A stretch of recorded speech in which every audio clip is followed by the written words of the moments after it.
Hello students, देखिए आज हम लोग एनसीईआरटी एग्जाम्पलर के एमसीक्यू क्वेश्चंस में क्वेश्चन नंबर 16 करेंगे और 17। तो ध्यान से देखिए, बहुत ही बढ़िया क्वेश्चन है। The coordinate of the point which is equidistant from the 3 vertices. तो किसके कोऑर्डिनेट हमें निकालने हैं? उस पॉइंट के जो इक्विडिस्टेंट हो, कहाँ से? 3 वर्टिसेस ऑफ द ट्रायंगल। ये ट्रायंगल मेरे पास है, ठीक है, ए ओ बी। ये पॉइंट है ए, ये है ओ और ये पॉइंट है बी, ठीक है, एज शोन इन फिगर। इस फिगर में जो ये बना हुआ है, तो इसमें कोऑर्डिनेट हमें बताने किसके? इस पॉइंट के जो इक्विडिस्टेंट हो, कहाँ से? ए से भी और ओ से भी और बी से भी। तो देखिए, जब एक ट्रायंगल होता है और इसके तीनों वर्टिसेस से जो इक्विडिस्टेंस पॉइंट होता है वो होता है सरकम सेंटर, ठीक है। तो सरकम सेंटर कैसे?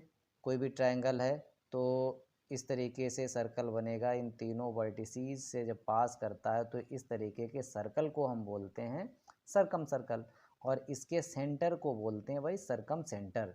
और जहाँ भी इसका सेंटर होगा, ये कैसे हम निकालते हैं? ये जो ट्रायंगल की दो साइड्स हैं इनका हम परपेंडिकुलर बाइसेक्टर करते हैं, ठीक है, दो साइड कोई सी भी।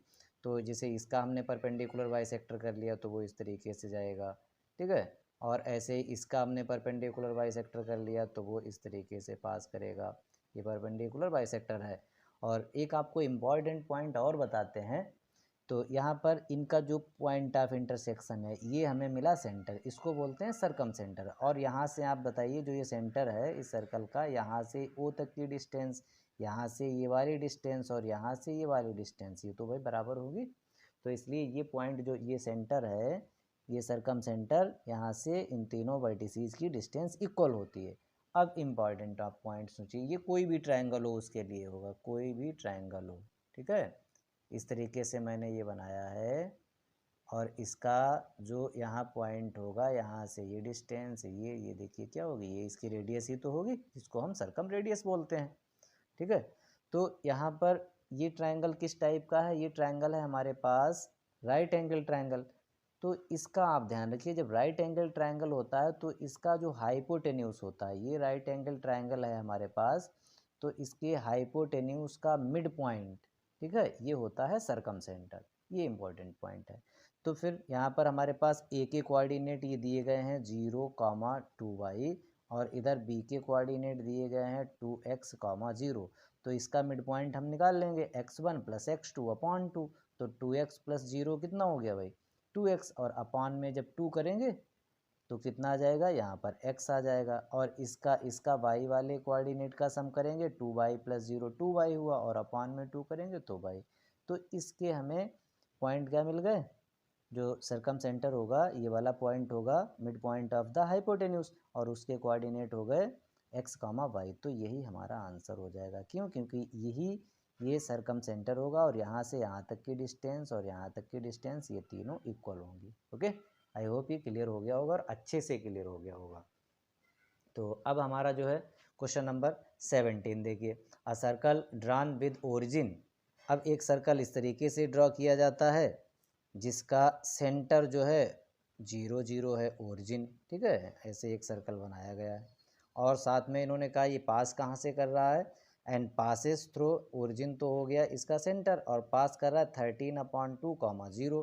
ये पॉइंट कहाँ होगा? ये एक्स एक्सिस पर पॉइंट होगा। सपोज दैट ये पॉइंट है मेरे पास 13/2, 0। इसका मतलब क्या है? इसका मतलब हुआ ये 6.5, ये डिस्टेंस हो गई, यहाँ से यहाँ तक की डिस्टेंस कितनी हो गई भाई? 6.5। मतलब इस सर्कल की रेडियस कितनी है? 6.5। इतना क्लियर है, ठीक है। और अब आगे पूछा गया है the point which does not lie in the interior. तो इसके अंदर जो पॉइंट नहीं लाई कर रहा, तो इसका मतलब हमें ऑप्शन से चेक करना पड़ेगा।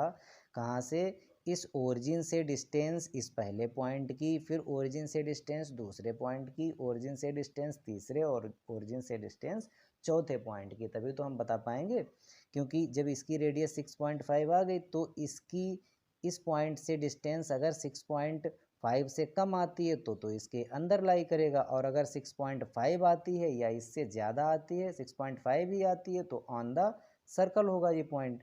और अगर 6.5 से ज़्यादा डिस्टेंस आती है तो पॉइंट वो एक्सटीरियर ऑफ द सर्कल हो जाएगा। तो यहाँ क्या कहा है?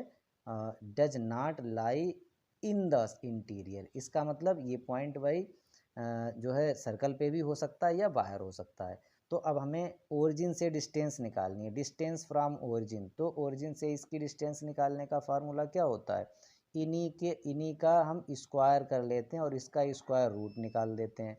तो बताओ भाई -3/4 का स्क्वायर कर लो और 1 का स्क्वायर कर लो। तो इतना हमें काम करना पड़ेगा भाई, ठीक है। ऑप्शन ए से हम चेक करेंगे। अब ये कितना हुआ 9/16 और +1, तो ये कितना हुआ 16 बन जा 16 + 9 25/16 और ये हुआ 5/4। तो ये कितना आएगा, ये तो हमारे पास 1 पॉइंट कुछ आएगा। तो ये तो ऑप्शन नहीं होगा, क्यों, क्योंकि ये रेडियस आ रही है, ये डिस्टेंस फ्रॉम ओरिजिन, इस पॉइंट ओरिजिन से इस पॉइंट की डिस्टेंस हम निकाल रहे हैं। तो ये पॉइंट मतलब ये जो डिस्टेंस आ रही है ये 6.5 से कम है, तो 1 पॉइंट समथिंग हुई। अब दूसरे पॉइंट की दूसरा चेक कर लेते हैं, बी वाला ऑप्शन। तो 2 और इसका ओरिजिन से डिस्टेंस निकालेंगे तो 2 का स्क्वायर कर लेंगे 4 हो जाएगा, इसका स्क्वायर कर लेंगे 7 7 जा 49 हो जाएगा और अपान में 3 का स्क्वायर 9 हो जाएगा। 9 4 जा इनका इन्हें प्लस करेंगे, 9 4 जा 36 और +49 और अपान में कितना है 9। ऐड करो भाई, 9 और 6 15 का 5, 1 4 3 7 और 1 8, 85/9, ठीक है, इतना आया। अब ये 85/9, 85 को अगर हम लगभग 9 9 जा 81 होता है, 9 पॉइंट समथिंग ऊपर आएगा, 9 पॉइंट कुछ और अपान में 9 का कितना 3 आएगा, ठीक है। और ये अप्रॉक्सीमेट मैं देख रहा हूँ, ठीक है, 85 है, 81 होता तो कितना आ जाता, √9 आ जाता और 9 का यहाँ पर 3, तो ये 3 पॉइंट कुछ आएगा, 3 पॉइंट समथिंग आएगा, 3.01 आ जाए, 02 आ जाए या जो भी आ जाए, ठीक है, अप्रॉक्सीमेट मैं बोल रहा हूँ। तो अब ये भी इसका मतलब नहीं है, ठीक है।